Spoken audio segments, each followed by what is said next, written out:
The lady sat behind me on the plane is called Claire. She has a job at Warwick University. She drives an hour each way. She doesn't know how she got that job, she just ended up in it. In her spare time, she plays badminton and tennis, and she just split up with her boyfriend. My taxi driver is called Isha Khan. He likes his job as a driver, he was telling me yesterday, but his wife is at home and could do with an extra income.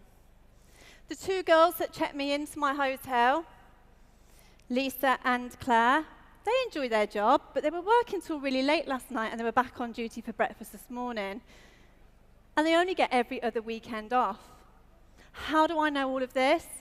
Because I have this awesome job where I get paid to make friends. And I'm so honored and privileged to be within a room of 5,000 friends today. I would not be standing here without an awesome upline. So I want to start by thanking the people who, without their hard work before I arrived, I would not be here. And that starts with Jane Leach and John Curtis, my fantastic friends and mentors.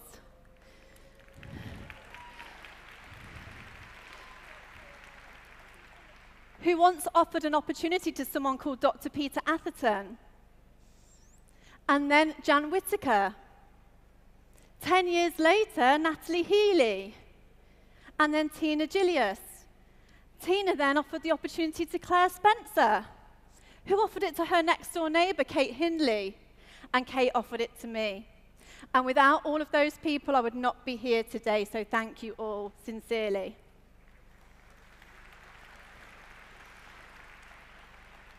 And it's not me that put me at number 3 within the UK, it's my fantastic Aloe army. So I want to thank every single one of you that's here today.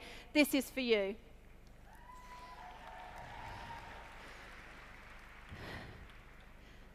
It's pretty amazing to me that I'm stood on this stage amongst the top 10 who have all been a massive inspiration to me. So thank you to you guys also, and also the rest of the top 20.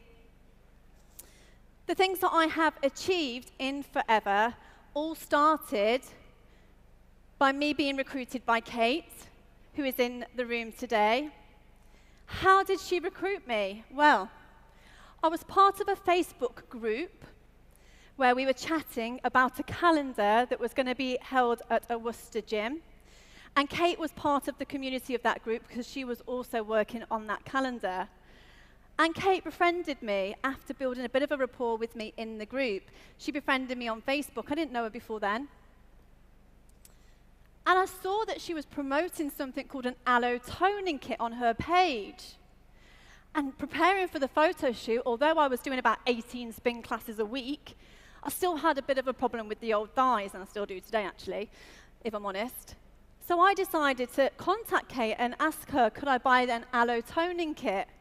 And she sent me one over to Lanzarote because that's where I was living and she was in Worcester. I loved the product. I could not get enough of the product. Despite my fitness background, I couldn't believe that an aloe product could help me tone my thighs. So I was raving about it to everybody.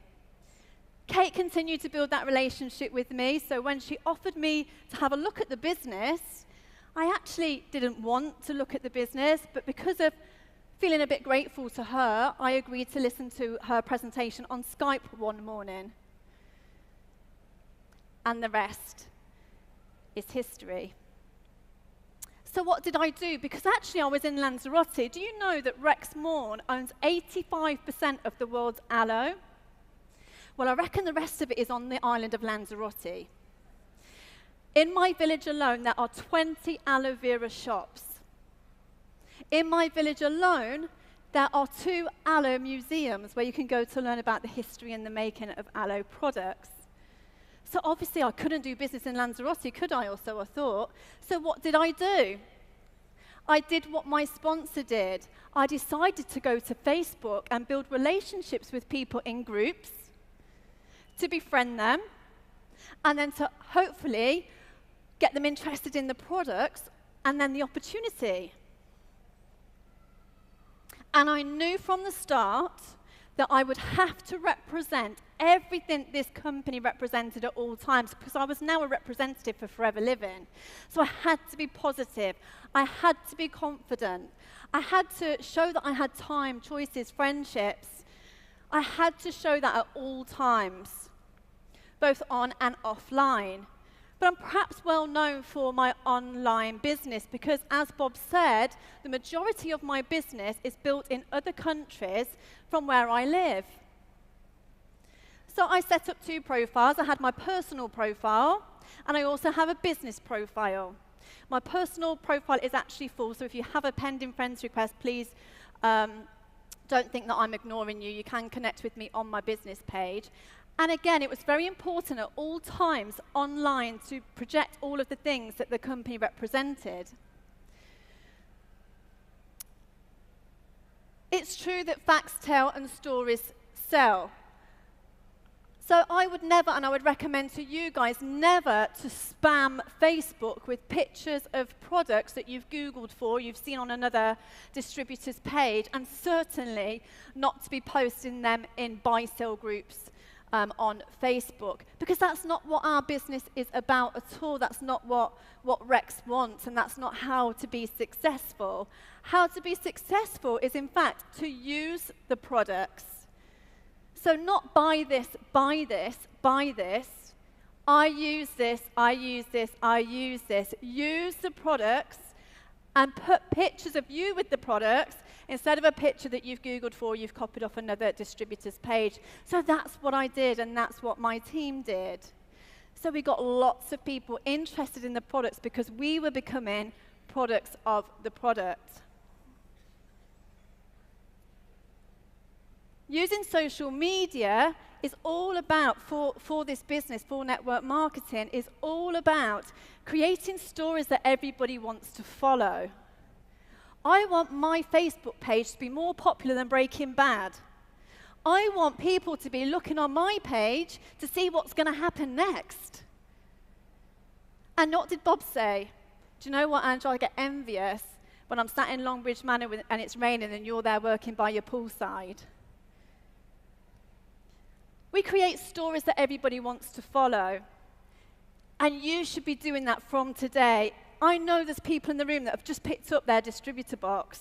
So the very first thing I'd recommend that you do, get that box open and take a picture and say to your friends on Facebook how excited you are to have started a new business.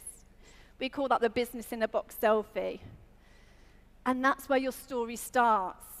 And from then on, you must have continuation of that story and the storylines that run in between your story. The people that you're going to meet, your new healthy and fit lifestyle, the stories of your team and the success of your team, and what you're doing on a day-to-day basis. That's what goes on Facebook.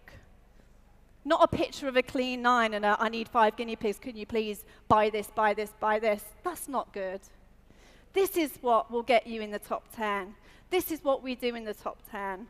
We create stories that everybody wants to follow. Lifestyle envy, as Bob said. How many of you had great fun today in the car on the way to Success Day? That's stuff that people don't get to do on the way to work. And it doesn't matter that you haven't got, some of you haven't got the great income and the VIP passes and all that malarkey in the holidays yet. Your story starts now. Your story starts in the car on the way to a business presentation. Your story starts in the car on the way to Success Day. That's the stuff that people are interested in. So it's posting things without gloating and rubbing it in people's faces, without being arrogant. It's about posting things that will attract people. You know, one of my managers joined because she was quite envious that I got to go to the gym at 11 o'clock in the morning when she was getting up at 4 in the morning. Hey, Zara Harris. That's why she joined. She'd said no to me for 4 years, and that snapped her. She said, I want to be in the gym at 11 o'clock in the morning. That's the kind of stuff that most people can't do, but we can. So make sure that you're showing people what this business can offer us, and that's all I do. That's all I do. And my team does the same. They follow what I do. I followed what everyone at Upline to me did. How easy is that? You get to have a business, your own business. You don't even have to think for yourself. You just follow what all the other successful people did ahead of you. And people are now following you. So make sure you're showing them the right things to follow. And you know, people say to me, how the hell do you do it from living abroad? I do the same things you guys do, but I do it all on Skype and on social media. So I'm Skyping, my planning meetings, I'm using WhatsApp, I'm using iMessage. Yeah, I have to perhaps do it a few more hours than I would if I was in England, because if I was in England, I'd get a group of people together and do meetings with them. But actually, I have to do it on a one-to-one basis online, which makes my hours a little bit longer than most. But I don't care, because I get paid quite a lot of money for that. It's a monkey see, monkey do business. It is as simple as that. Monkey see, monkey do. So it's really important that you're being a brilliant monkey so that your monkeys can follow you in the right way. Because if you're not doing things properly, if you're not doing things the way that Rex expects us to do them and being a fantastic representative of our company at all times, guess what? Your team ain't going to take responsibility for that. So I knew I had to be a promotions girl online and offline as well. Because I once used to be a promotions girl. Some of the promotions I had to do, gosh, some more glamorous than others. So I knew that I had to be a promotions girl for my own brand now, for forever. So I opened my wardrobe and I took out every blank piece of clothing, every plain piece of clothing, scooped it all up, got the company logo, which I downloaded from Forever Knowledge, from the image gallery, put it on a USB stick, and I took it to my local printers and I dumped all my clothes on her desk. And I said, could you please put my company logo on all of these? And then I had a wardrobe full of promotional clothes. And of course, I recruited the printer. So I would go to events and I would go out into my local community, forever's up, as I like to call it. And that, having my uniform, was a talking point. So then I would take photos, I would go to events, I would use social media to find out about events in my local area, and I would go down and be forever's up and take photos. Well, I wasn't looking to do business in Lanzarote, but I had to do that so my team in the UK and other countries could follow. And how does it work in real life? So what you guys will know me for is the Facebook thing, but I do it in real life too. So last September, October, I went to San Francisco for a few days after Dallas, and I used Uber, it's a taxi app, and called for a taxi to take me 5 minutes down the road to Alcatraz from my hotel in San Fran. And a little bleep came up on my phone, Jess, your driver is on the way. Jess, your driver is outside. So I get in the car, hi Jess, how are you? And I've got 5 minutes to make a new friend. I've got 5 minutes to ask the right questions. Do I want to sit in the taxi with the person I was with and chat to them? Did I want to look out the window at San Francisco? Yeah, of course I did. But no, I had 5 minutes to make a new friend then. I already had a name, so that was a great start. So Jess, made friends with her. What did I find out? She had an Iron Man tattoo on her arm. Started to talk to her about Iron Man, which is triathlon. Started to talk to her about fitness. She just got married, but she was working 2 jobs. She was an Uber taxi driver, and she was also working at Soul Cycle, which is the spin class that David Beckham goes to. Anyway, I said, Jess, you sound like you need more time to concentrate on being an Iron Woman. Yeah, I do. You sound like you need more time to spend with your new husband. Yeah, I do. But you love your job? I do, because I love people. And I love fitness. I said, you need to work for us. She said, why, are you hiring? I said, well, no, we're not hiring. It's a self-employed opportunity. Why don't you add me on Facebook? And I said, why don't you send yourself a friend's request from my account? So I passed her my phone. She found herself and sent herself a friend's request. Went to Alcatraz, posted about it on Facebook. When I got back, she had sent me a message because everything that I'd been talking to her about in the taxi was backed up by my social media.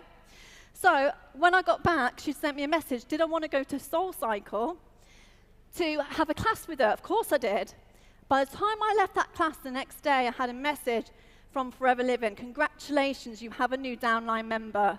She had been onto my FLP 360. I hadn't even offered her the opportunity, apart from in that taxi, and she joined my team. And you know, now she's doing what I do in San Francisco, because I'm showing her how to do that through my social media. And the rest is just the basics that everyone before me and everyone after me is going to tell you to do. You just have to take responsibility, build that solid base. You do more than you should, and you lead by example. Promote the events, qualify for the incentive, and something that's really important is have a really active team group that you use to make yourselves into, that you create the momentum. So really active our team group is. So make sure you're all being active in your team group. 16 managers I've got. Fantastic. Thank you all. Without you guys, I would not be here today. 16 managers, 8 of them said no. Number 17 sat over there. She's been saying no to me for 4 years. Jen? We have the same problems you do. People say no to us. People block us on Facebook. One of my managers over there blocked me on Facebook when I offered her the opportunity. Got you in the end, Mandy. They say no. Some of them joined immediately. Some of them took 4 years. We're in this business for a long time. Don't worry if someone says no, keep building the relationship. So let's have a look at my stats. 10,000 case credits in 2014. And how were they made up, to give you an idea? So it was an average of 2 cc a month personal use in retail, an average of 3 sign-ups per month, and a total average of non-manager or open business of 240 case credits per month, which I thought was pretty good until I saw Joanna Bacon's screenshot yesterday.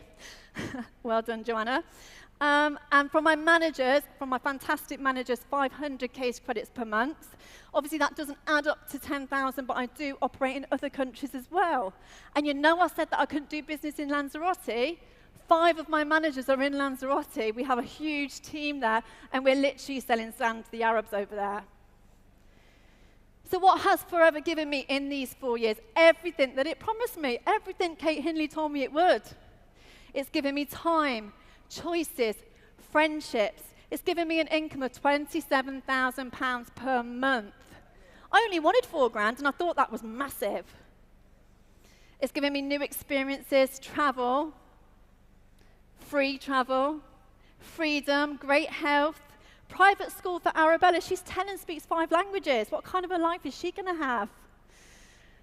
The ability to give more by treating my friends and my family, and also helping the charities that I hold close to my heart, which is dog-related charities, and financial security. It also allowed me to buy my dream house, Casa Alavera, and since making that slide, I've also bought the house 3 doors away. So thank you, Forever, for that opportunity. So no excuses. It doesn't matter where you live or what your circumstances. This is a business for anyone, anytime, anywhere. And like the people that stood up on stage before me have already said, this business works if you do. And if I can do it, why can't you? Thank you.